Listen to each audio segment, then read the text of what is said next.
Hello दोस्तों, मैं रवि मध्यसिया एक बार फिर से आप सभी लोगों का अपने यूट्यूब चैनल पर स्वागत करता हूं। और दोस्तों, मैं आज आप सभी लोगों को यूपी डीएलएड प्रथम सेमेस्टर मैथ के जो राजन सीरीज के क्वेश्चंस हैं, इस राजन सीरीज के जितने भी बहुविकल्पीय क्वेश्चन दोस्तों, इसके बारे में इस वीडियो में डिस्कस करूंगा। दोस्तों, आप सब वीडियो में अंत तक बने रहें, जिससे आप लोगों को यूपी डीएलएड प्रथम सेमेस्टर में आने वाली जितनी भी क्वेश्चन है बहुविकल्पी, उसके लिए दिक्कत ना हो। तो चलिए दोस्तों आप लोगों के टॉपिक पर। तो आप लोगों का आज का टॉपिक दोस्तों मैथ है, और मैथ्स में दोस्तों हम बहुविकल्पी प्रश्न के आज बारे में डिस्कस करेंगे, जो आपकी राजन सीरीज की इंपॉर्टेंट क्वेश्चन है। और आपको पता है दोस्तों कि राजन सीरीज एक ऐसी सीरीज होती है जिसमें से लगभग क्वेश्चन पूछे जा जाते हैं। लगभग जितने भी बहुविकल्पी क्वेश्चन बनते हैं लगभग सीरीज राजन सीरीज से पूछे जाते हैं। तो चलिए जल्दी दोस्तों आपके पहले क्वेश्चन पर।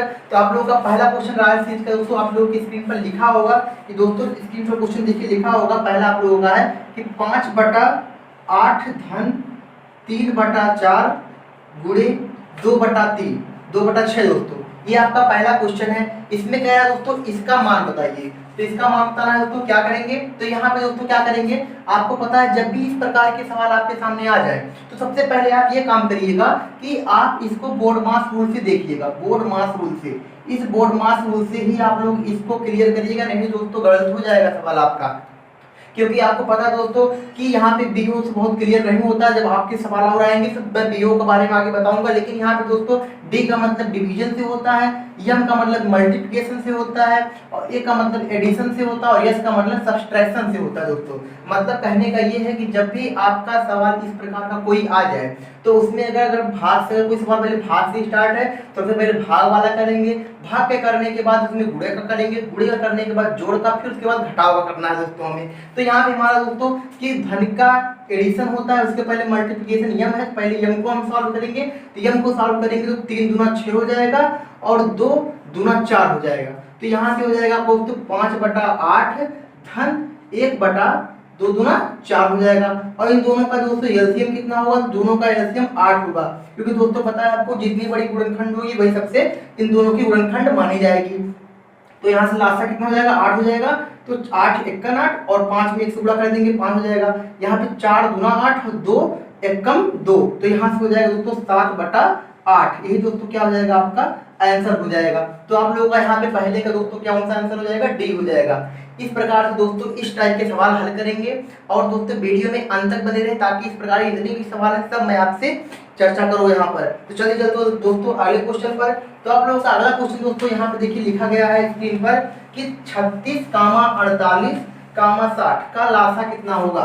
तो 36, 48, 60 दोस्तों इस प्रकार के सवाल है। पहले दोस्तों आप लोगों को नॉर्मल मेथड बताते हैं, जो आपकी एडिशनल मेथड होती है, उसमें आप लोग क्या करेंगे, इसमें 2 से डिवाइड करेंगे। कितने से दोस्तों, 2 से। तो 2 से करेंगे डिवाइड, तो 2 एकम 2 और 2 अट्ठे 16। इसमें करेंगे 2 दूना 4, 2 चौक 8। इसमें करेंगे 2 तीन 6, 2 शून्य शून्य। इसी प्रकार से फिर दोस्तों तीनों 2 से कटने लायक है, 2 से फिर से कर लेंगे। तो यहाँ से 2 नवा 18 हो जाएगा, 2 बरहिया में 2 पंद्रहिया में 30 हो जाएगा दोस्तों। फिर अब देखिए उसको 9, 12, 15 है, तो 2 से तो दोस्तों कटेगा नहीं, तो इसको हम कितने से काटेंगे, 3 से काटेंगे। 3 सबसे छोटी अंक होती है इसको काटने के लिए। तो 3 त्रिका 9, 3 चौक 12, 3 पचे 15। तो अब दोस्तों देखिए यहाँ पे तीनों अलग अलग संख्याएं हैं जो कि तीनों अलग अलग कटनी है। तो आप लोग क्या करेंगे, अब लासा में क्या होता है दोस्तों, जितने भी होते हैं सबको उतार लेते हैं जितने कटते हैं। तो एक बार 2 से कटा, फिर एक बार 2 से कटा, एक बार दोस्तों 3 से, फिर यहाँ पे दोस्तों अगर इन तीनों काटेंगे तो वही चीज आएगी। तो हम डायरेक्ट यहाँ से लिख ले रहे हैं 3 गुणे 4 गुणे 5। तो सॉल्व कर ले, 2 दूना 4 या 12, 12 तिया 36 हो जाएगा, और गुणे 4 पंचे 20 का कर ले रहे हैं अलग अलग, ताकि करने में आसानी हो जाए। तो दोस्तों एक साथ गुणा ना किया करिए, जब भी गुणा करना हो आप लोगों को तो आप ऐसा तरीका लगाया करिए जिससे आसानी से गुणा हो जाए आप लोगों का। तो यहाँ पे 36 दूना कितना हो जाएगा, 72, 720। तो यहाँ पे 720 हो जाएगा। तो यहाँ पे दोस्तों आपका आंसर हो जाएगा। तो दूसरे का भी दोस्तों कौन सा आंसर सही होगा, तो डी सही होगा। तो दोस्तों समझ पा रहे होंगे क्वेश्चन को। अगर दोस्तों अच्छी लगे वीडियो तो जरूर शेयर कर दीजिए, जिसके पास जो भी यूपी डीएलएड प्रथम सेमेस्टर से रिलेटेड है, और आप सब चैनल को सब्सक्राइब जरूर कर लें। तो चलिए चलते हैं अगले क्वेश्चन पर। क्या लिखा है क्वेश्चन आप लोगों का कि कह रहा है 12, 24 तथा 36 का महत्तम समापन। तो 12, तो उसके बाद तो कितना लिखा है 24, फिर उसके बाद 36, इसका क्या कह रहा है, मासा बताना है। तो मासा बताने के लिए दोस्तों क्या करते हैं कि हम दो दो का जोड़ा बनाते हैं। अगर ये संख्या 2 बार आ रही है उसके जोड़े बनाकर ही हल करते हैं। चलिए चलते हैं, क्या है आप लोगों का कि 2 से काटेंगे तो 2 छक 12, 2 12 में 24 और 2 18 में 36, फिर 2 से दोस्तों कट जाएगा। यहाँ पे 2 3 6, 2 छक 12 और फिर 2 9 18, फिर दोस्तों 3 से कटेंगे तो 3 1 3, 3 दूना 6, 3 3 9। फिर यहाँ दोस्तों अब देखिए 2 3 एक बार हो गया तो सबको लिख ले रहे हैं पूरा करके यहाँ से। तो 2 2 3 2 3, दोस्तों 2 3 3 यहाँ पे हो गया। एक का दोस्तों गुणा करने का मतलब एक ही वही चीज आएगी, तो इससे कोई मतलब नहीं। फिर 2 3 यहाँ पे अब 2 2 का जोड़ा बना लेते हैं, तो इसका 2 जोड़ा बन रहा है तो 2 2 का जोड़ा बना के दोस्तों 1 लिखते हैं। तो एक ये हो गया और एक 3 हो गया और एक दोस्तों आपका 2 बच रहा है यहाँ पे। तो 2 3 6 6 गुना 12, तो इसका मतलब यहाँ पे आपको पता चल गया होगा दोस्तों कि 12 24 36 का जो मासा बनेगा वह कितना बनेगा दोस्तों 12 बनेगा, क्योंकि 12 ही ऐसी संख्या है जो 12 को खुद काट सकती है, 24 को भी काट सकती है और 36 को भी काट सकती है। तो यहाँ पे आप लोगों का आंसर दूसरे का ए वाला सही हो जाएगा, तीसरे का दोस्तों तीसरे का ए वाला सही हो जाएगा। अगला क्वेश्चन चलते हैं दोस्तों, क्या लिखा है आप लोगों का कि दो संख्याओं का लासा तथा मासा 900 और 15 है, तो यदि इनमें से एक संख्या 225 है तो दूसरी संख्या बताइए। दोस्तों इस प्रकार के क्वेश्चन हर बार एक बार पेपर में यूपी डीएलएड में आता है। इसका सूत्र दोस्तों क्या होता है देख लीजिए कि पहली संख्या गुणे दूसरी संख्या, पहली संख्या गुणे दूसरी संख्या बराबर लासा गुणे मासा। तो दोस्तों आप लोगों का क्या होता है, यह आप लोगों का सूत्र होता है। इसी फार्मूले से इस प्रकार के सवाल लगते हैं दोस्तों। तो पहली संख्या चाहे इसको इधर उठा के लिखिए चाहे इसको इधर लिखिए, बात दोनों एक ही होती है। तो पहली संख्या क्या कह रहा है इसमें दोस्तों कि पहली संख्या मतलब इसमें से एक संख्या 225 है, एक संख्या का मतलब पहली संख्या मान लिया दिया है तो 225 दिया है। और उसके बाद क्या है दूसरी संख्या बताइए, दूसरी संख्या को हम मान लीजिए यक्स मान ले रहे हैं। और उसके बाद सवाल में देखिए दोस्तों दिया है लासा और मासा, तो लासा दिया है क्रम 900 और इसका दिया है 15। तो दोस्तों क्या करेंगे तो यहाँ से x की वैल्यू निकालेंगे तभी दूसरी संख्या आएगी। तो x का वैल्यू निकालने के लिए x बराबर 900 गुणे 15 बटे कितना हो जाएगा 225। ऐसे काटेंगे 15 15 यहाँ 225 और 15 15 25 75 15 छक्का 90, तो x बराबर कितना हो जाएगा 60 हो जाएगा आप लोगों का। तो यहाँ पे आपका आंसर कौन सा सही होगा द वाला। तो यहाँ पे देख लीजिए आपका लिखा है चौथे का कौन सा आंसर होगा डी वाला। दोस्तों जब भी दोस्तों इस प्रकार के प्रश्न आए पहली संख्या गुणे दूसरी संख्या करके, तब आप क्या करिएगा आराम से पहली संख्या गुणे दूसरी संख्या बराबर लासा गुणे मासा, इस फार्मूले पर आप लोग उस सवाल को आसानी से हल कर सकते हैं। तो दोस्तों चलते हैं आप लोगों के तीसरे क्वेश्चन पर कि तीसरा क्वेश्चन लिखा है इसमें कह रहा है आप लोगों का पांचवा क्वेश्चन क्या है देख लीजिए, कह रहा है कि ऐसी संख्या जो 2 से भाज्य नहीं है उन्हें हम क्या कहते हैं। तो दोस्तों आपको पता होगा ऐसी संख्याएं जो 2 से भाज्य नहीं होती हैं उन संख्याओं को हम कैसी संख्या से बोलते हैं, भाज्य का मतलब 2 से नहीं कटती हैं तो उन्हें हम विषम संख्या बोलते हैं। कैसी संख्या विषम, जैसे 1 3 5 7 9 11 डॉट डॉट, इस प्रकार से जितनी भी संख्याएं दोस्तों आती हैं या 2 से नहीं कटती हैं। जब 2 से जो संख्या नहीं कटेगी उसे हम कौन सी संख्या बोलेंगे दोस्तों, तो विषम संख्या। कौन संख्या विषम संख्या। एक जान लीजिए दोस्तों इस वाले इस प्रकार के जो भी आपके होते हैं इनको हम विषम प्राकृतिक संख्या भी बोलते हैं। विषम प्राकृतिक संख्या, इस प्रकार के जो आपके होते हैं इनको हम विषम प्राकृतिक संख्या। मान लीजिए कभी आपके पेपर में क्वेश्चन पूछा जाए कि विषम प्राकृतिक संख्या क्या है, तो आप लोग बता सकते हैं कि 1 3 5 7 9 ये जो आपके 2 से विभाज्य नहीं होती हैं वह सभी किस में आती हैं, विषम संख्या में आती है। और इन्हें अगर नेचुरल नंबर के हिसाब से देखा जाए तो विषम प्राकृतिक संख्या भी कहते हैं। अगला क्वेश्चन दोस्तों क्या है देख लीजिए आप लोगों के स्क्रीन पर कि 2 4 6 8 आदि संख्याएं हैं। तो आदि संख्याएं क्या है यहाँ पे आपको बताना है। तो 2 4 6 8 कैसी है, एक सम संख्या। यहाँ पे ऑप्शन भी दिया है दोस्तों, तो यहाँ पे आपका क्या हो जाएगा सम संख्या हो जाएगा। तो यहाँ पे आप लोग इसको बोल सकते हैं 2 4 6 8 डॉट डॉट, इसको सम संख्या भी बोल सकते हैं या फिर दोस्तों एक नाम से और बोल सकते हैं सम प्राकृतिक संख्या, सम प्राकृतिक संख्या बोल सकते हैं। अगला क्वेश्चन देखो क्या लिखा है कि 4 √3 संख्या 4√3 है, क्या है? पूर्णांक है, परिमेय है, अपरिमेय है, या इनमें से कोई नहीं। तो दोस्तों जब भी आप जान जाइए, जब भी कोई भी आपका सवाल हो और उस सवाल में आप लोगों का अगर दिया है अंडर रूट में कोई भी चीज दी है, अगर किसी भी सवाल में और वह पूछा जाए कि यह परिमेय है या अपरिमेय है, तो सीधे से सीधे सिंपल आप लोग दोस्तों क्या लगाएंगे? अपरिमेय का लगाएंगे। सीधे एकदम आराम से बिना कुछ सोचे दोस्तों आप लोग क्या लगाएंगे? अपरिमेय लगाएंगे। अगला क्वेश्चन क्या लिखा है दोस्तों कि परिमेय संख्या को p बाई क्यू के रूप में व्यक्त कर सकते हैं। तो आपको पता है दोस्तों कि परिमेय और अपरिमेय की परिभाषा क्या होती है? परिमेय की और अपरिमेय की परिभाषा क्या होती है? तो परिमेय संख्याएं वे संख्याएं होती हैं जिन्हें हम p बाई क्यू के रूप में लिख सकते हैं, जिन्हें हम p बाई क्यू के रूप में लिख सकते हैं, उन्हें हम परिमेय संख्या कहते हैं। और अपरिमेय संख्या किसे कहते हैं? ऐसी संख्याएं जिन्हें हम p बाई क्यू के रूप में नहीं लिख सकते हैं, वह अपरिमेय संख्या होती है। तो जितने भी लगभग क्वेश्चन आपके दोस्तों होते हैं सब अपरिमेय होते हैं। लगभग जब भी अंडर रूट में आपकी कोई चीज आती है तो वह अपरिमेय के अंतर्गत आती है। तो यहाँ पे आप लोगों का अगर पूछ रहा है क्वेश्चन कि परिमेय को p बाई क्यू के रूप में लिख सकते हैं, तो दोस्तों यस, हाँ, यहाँ पे सत्य आपका ऑप्शन ब इज द राइट आंसर होगा, सही हो जाएगा। और दोस्तों आप लोगों के लिए एक क्वेश्चन है, आप लोग बताइए कि पाई कैसी संख्या है? परिमेय है या अपरिमेय?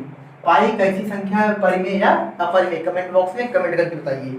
अगला क्वेश्चन कि मूल्यांकन से किन पक्षों से संबंधित सूचना प्राप्त होती है। तो दोस्तों मूल्यांकन जो होता है आपका, उसके द्वारा किन पक्षों की सूचना प्राप्त होती है? तो आपका ऑप्शन दिया है परिणात्मक, गुणात्मक या अ दोनों। तो यहाँ पे दोस्तों जब भी आप लोगों का मूल्यांकन किया जाता है तो उस मूल्यांकन के परीक्षण में आप लोगों का परिणात्मक भी निकलता है और वहाँ पे गुणात्मक भी होता है। तो इन दोनों की जो वैल्यू होती है, इन दोनों के मान से ही उन पक्षों की सूचना को प्राप्त कर सकते हैं। अगला क्वेश्चन लिखा है दोस्तों क्या? 10वां कि 25 किलोग्राम शक्कर और 30 किलोग्राम गुड़ को किस बड़े से बड़े पार्ट द्वारा पूरा तोला जा सकता है। तो यहाँ पे दोस्तों 25 व 30 किलोग्राम, तो यहाँ पे देख लीजिए आप लोग सवाल में भी आंसर छुपा होता है, आंसर में ही दोस्तों आप लोग ठीक है क्वेश्चन छुपे, जो आपका 4 ऑप्शन दिया होता है उसी में आंसर छुपे होते हैं। तो कह रहा है कि 25 किलोग्राम को और 30 किलोग्राम को कितने से पूरा तोड़ा सकता है। तो यहाँ पे दोस्तों 2.5 दिया है और 10 दिया है, 5 दिया है और 1 दिया है। तो यहाँ पे आप देखिए कि सबसे वो बड़ी से बड़ी संख्या कौन है इस 2 सही 1/2 और 10 और 1 और 5, इसमें कौन ऐसी बड़ी से बड़ी संख्या है जो इसको पूरी तरीके से काट सके। तो यहाँ पे दोस्तों इससे भी तो कट जाएगा, इससे आप लोगों को कटना है 5/2, तो नहीं दोस्तों इससे नहीं कटना है, इससे भी दोस्तों नहीं कटना, तो 5 से कट जाएगा दोस्तों, 1 से भी कट जाएगा। लेकिन आपको बड़ी से बड़ी संख्या कोई नहीं होती जो काट सके इन दोनों को पूरा, तो वह 5 है। तो यहाँ पे आपका ऑप्शन उसमें क्या हो जाएगा सही दोस्तों? तो आपका the is the right answer हो जाएगा, मतलब 5 किलोग्राम से वह पूरी तरीके से तोल सकता है। अगला क्वेश्चन दोस्तों क्या लिखा है कि अभाज्य संख्या है, बहुत ही इंपॉर्टेंट है। आपका ऑप्शन दिया है 8, 2, 6, 9।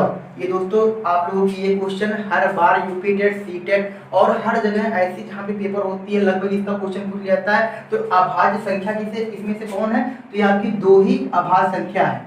इस 2 को क्या बोल सकते हैं? अभाज्य संख्या। और इसको दोस्तों आप लोग एक चीज नाम से और जान जाइए कि 2 सबसे छोटी अभाज्य संख्या है। 2 सबसे छोटी दोस्तों, कभी कभी 1 लगा लेते हैं या दोस्तों 0 सब लोग समझ लेते हैं, यह दोनों नहीं है दोस्तों। आप लोगों को पता होना चाहिए कि सबसे छोटी अभाज्य संख्या कितनी है हमारे दोस्तों? तो 2 है। अगला क्वेश्चन क्या लिखा है कि 40 का कोटि पूरक कितना होगा। क्या लिखा हो? तो 40 का कोटि पूरक कितना होगा। तो 40 का कोटि पूरक निकालना है, 40 अंश का। तो कोटि पूरक निकालने के लिए दोस्तों सूत्र होता है, यहाँ से लिख सकते हैं कोटि पूरक बराबर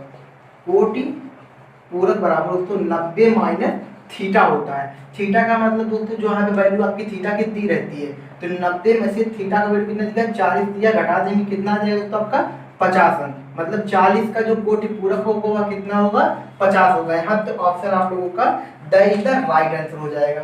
दोस्तों ये सूत्र आप लोगों का, इसको देख लीजिए, स्क्रीनशॉट भी कर लिया करिए, हम आपके लिए इसलिए जगह भी छोड़े हैं। और दोस्तों अगर इस प्रकार की जितनी भी पीडीएफ फाइल आपको चाहिए, कोटि पूरक, सम पूरक और भी कोड बनाने के मान से रिलेटेड चाहिए, तो आप सभी लोग मेरे टेलीग्राम चैनल, आप लोग सभी दोस्तों मेरे Telegram channel Ravi with TET CTET, Telegram channel Ravi with TET CTET में जाकर ज्वाइन हो जाइए। दोस्तों इसी चैनल से है, रवि विथ टेट सीटेड में जाकर ज्वाइन हो जाइए। वहाँ पे आप लोगों को रोज सुबह दोस्तों 9 बजे और शाम को 6 बजे क्वेश्चन कराए जाते हैं। यूपी डीएलएड प्रथम सेमेस्टर बाल विकास शिक्षण अधिगम जितने भी आप लोगों के बुक हैं उन सभी बुक्स के क्वेश्चन अच्छे कराए जाते हैं जो आप लोगों की परीक्षा के रिलेटेड बहुत ज़्यादा होता है। दोस्तों वहाँ पे जाके ज्वाइन हो जाइए जिससे आप लोगों को कोई दिक्कत ना हो। चलिए चलते हैं, अगला क्वेश्चन क्या लिखा है दोस्तों कि 60 का संपूरक क्या है। तो 60 का संपूरक, तो संपूरक का कोटिपूरक का सूत्र बताया हमने। अब संपूरक का सूत्र दोस्तों क्या है तो देख लीजिए, संपूरक का होता है 180 माइनस थीटा। तो संपूरक दिया है 180 और इसका थीटा का वैल्यू कितना दिया है दोस्तों वहाँ पे, तो 60 दिया है। तो 60 में जब लेस कर देंगे कितना आ जाएगा 120, मतलब जो 60 का दोस्तों संपूरक होगा, 60 अंश का संपूरक कितना होगा 120 अंश। तो यहाँ पे option the is the right answer हो जाएगा। यहाँ पे आपका answer the is the right answer हो जाएगा। अगले क्वेश्चन पर चलते हैं दोस्तों। सूत्र इसका होता है संपूरक बराबर 180 माइनस थीटा होता है। अगले क्वेश्चन पर चलते हैं तो क्या लिखा है आप लोगों का कि समुच्चय ए बराबर दोस्तों दिया गया है 4, 5, 6 और समुच्चय बी बराबर दिया गया है 2, 3। तो यहाँ पे कह रहा है दोस्तों कि ए यूनियन बी का मान कितना होगा। ए यूनियन बी निकालने के लिए तो क्या होगा, देखिए दो ही आपके क्वेश्चन पूछे जाते हैं, यूनियन पूछा जाता है और एक यूनियन को इस तरीके का दिखाते हैं और जो आपका इंटरसेक्शन होता है दोस्तों उसको हम इस तरीके से दिखाते हैं। तो यूनियन में क्या होता है दोस्तों कि जैसे आप लोग लासा निकालते हैं वैसे ही होता है। लासा में क्या करते हैं दोस्तों कि सभी को लिख लेते हैं काटने के बाद, उसी प्रकार से इसमें भी। तो ए यूनियन बी अगर निकालना है आप लोगों को तो ए का वैल्यू कितना है 4, 5, 6 और यहाँ पे बी की कितनी है 2, 3। अगर सबको सीरियल से लिख दीजिए दोस्तों तो ए यूनियन बी बराबर कितना हो जाएगा 2, 3, 4, 5, 6। तो यहाँ पे आप लोगों का option I is the right answer हो जाएगा। यहाँ पे कितना दर्शाएगा हो जाएगा आप लोगों का, तो यहाँ पे I is the right answer हो जाएगा। समझ गए होंगे दोस्तों। अगर इसी प्रकार से आप लोगों का इंटरसेक्शन पूछता तो इंटरसेक्शन में क्या होता है दोस्तों कि यह चिन्ह उल्टा हो जाता है और इसमें सिर्फ आप वही लिखते हैं जो आपको दोनों में कॉमन दिखता है। अगर पूछे दोस्तों कि ए इंटरसेक्शन बी का मान इन दोनों में क्या होगा तो दोस्तों कोई भी नहीं होगा। क्यों? क्योंकि दोनों में दोस्तों जो संख्याएं लिखी गई हैं, अंक लिखे गए हैं, वह दोनों अलग अलग लिखी गई हैं। अगर दोनों में कोई ऐसी संख्या ऐसे यहाँ पे मान लीजिए 3 होता तब यहाँ पे दोनों में मैच करता तो ए इंटरसेक्शन बी बराबर कितना होता दोस्तों, तो वह 3 होता।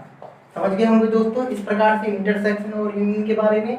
अगला क्वेश्चन चलते हैं, क्या लिखा है आप लोगों का, यदि किसी त्रिभुज की तीनों कोण कितना दिया है 65 अंश, 45 अंश और 70 अंश हो तो कह रहा है कि वह कैसे कोड़ेंगे। तो आपको पता है दोस्तों कि जब भी किसी कोण को हम देखते हैं तो यह आप लोगों का एकदम लंबवत जो कोण होता है इसको हम बोलते हैं समकोण। यह समकोण और समकोण हमेशा दोस्तों कितने अंश का होता है, तो 90 अंश का होता है। और समकोण के इधर जितने भी होते हैं यहाँ 0 से कहाँ तक होता है दोस्तों 180 तक, तो यहाँ बीच में 90 आपका होता है। तो 0 से जो इधर होता है मतलब 90 से जो समकोण इधर होते हैं इसको हम बोलते हैं न्यून कोण और जो इसके इधर होता है इसको बोलते हैं क्या दोस्तों, अधिक कोण। समझ गए होंगे यहाँ पे ये चीज। तो जब भी 90 अंश की इधर जितनी भी संख्या 90 अंश मतलब यहाँ पे 65 अंश, 45 अंश और 70 अंश तीनों 90 से कम है, इसका मतलब ये तीनों कोण कैसे होंगे, तो न्यून कोण। तो यहाँ पे option C is the right answer हो जाएगा। समझ गए होंगे दोस्तों। चलते हैं अगले क्वेश्चन पर। आप लोगों को क्या लिखा है कि संख्या 26, 52, 78 व 117 का गुणन है। तो यहाँ पे गुणन निकालना है दोस्तों, क्या हो जाएगा 26, 52, 78, 117। तो यहाँ पे देखो 4 ऑप्शन दिए हैं आपके 13, 17, 19 और 20। तो 13 तो यहाँ पे देख सकते हैं दोस्तों कि जो आप लोगों का ये 26, 52, 78, 117 है इन तीनों में से किससे कट जाता है।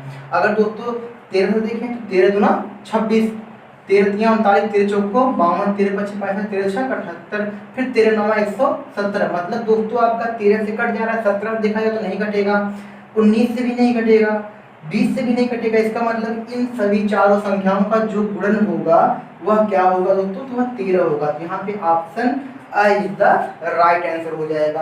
अगला क्वेश्चन चलते हैं, क्या लिखा है दोस्तों कि संख्या 68, 102, 68, 102, 51, 153 का गुणज होगा। तो गुणज का मतलब दोस्तों इसमें भी वही चीज सेम टू सेम दी है, तो इसमें कटे किसे देख लेते हैं दोस्तों। तो अगर 17 देखा जाए तो 17 17 चौको 68, फिर दोस्तों कट गए ये भी 17 तिया 51, ये भी कट गया दोस्तों। फिर यहाँ पे 17 9 153, ये भी कट गया आपका दोस्तों। 17 फिर उसके बाद इसको भी काट सकते हैं 17 102 दोस्तों, ये भी कट जाएगा आप लोगों का। इसका मतलब जो इन संख्या चारों संख्या है, इन संख्याओं का जो गुणन होगा वह कितना होगा दोस्तों, तो आप लोगों का 17 होगा। अगले क्वेश्चन पर चलते हैं, कितना हो जाएगा। यहाँ पे option A is the right answer. अगला क्वेश्चन लिखा है दोस्तों कि संख्याएं 0, 1, 2, 3, 4 डॉट डॉट जितनी भी संख्याएं हैं दोस्तों, ये आप लोगों की क्या कहलाएंगी।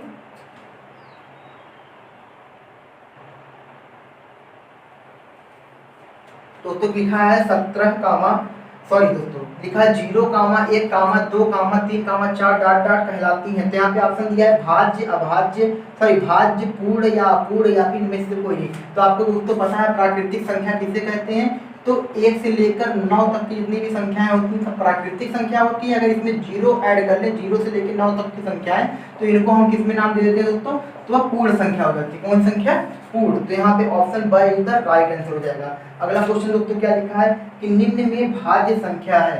भाज्य का मतलब दोस्तों जो संख्या कट जाए, जो संख्या कट जाए। यहाँ पे 7, 13, 5 और 6, तो जो संख्या स्वयं से भी कटे दूसरे से भी कटे वही भाज्य होती है। तो यहाँ पे 7 दोस्तों स्वयं से कटेगा दूसरे से नहीं कटेगा, 13 भी स्वयं से कटेगा दूसरे से नहीं कटेगा, 5 भी स्वयं से कटेगा दूसरे से नहीं कटेगा। इसका मतलब यहाँ पे option the is the right answer हो जाएगा। तो इसमें यहाँ पे आपका ऑप्शन कौन सा सही हो जाएगा, 6 सही हो जाएगा। तो अगला क्वेश्चन दोस्तों देख लेते हैं, 5 अंश का मान कितना होता है। तो आपको तो बता दें कि 5 अंश ऐसा अंश होता है जिसका कोई भी मान नहीं होता है। क्यों, क्योंकि दोस्तों 5 अंश की कोई वैल्यू ही नहीं होती है। अगले क्वेश्चन पर चलते हैं तो आप लोगों के तो क्वेश्चन राजन सीरीज के यहाँ पे दोस्तों मैंने 1 से लेके 21 तक के राजन सीरीज के सभी क्वेश्चंस करवा दिए हैं, जो आपकी परीक्षा की दृष्टि से बहुत ही महत्वपूर्ण होगा। और दोस्तों इस प्रकार के जितने भी क्वेश्चन होंगे मैं अगली वीडियो में आप लोगों को करवाऊंगा। और अगर आप सब मेरे चैनल पर नए हैं तो प्लीज चैनल को सब्सक्राइब कर लीजिए और बेल आइकन क्लिक कर लीजिए। और वीडियो अच्छी लगी दोस्तों तो प्लीज शेयर कर दीजिए। Thank you.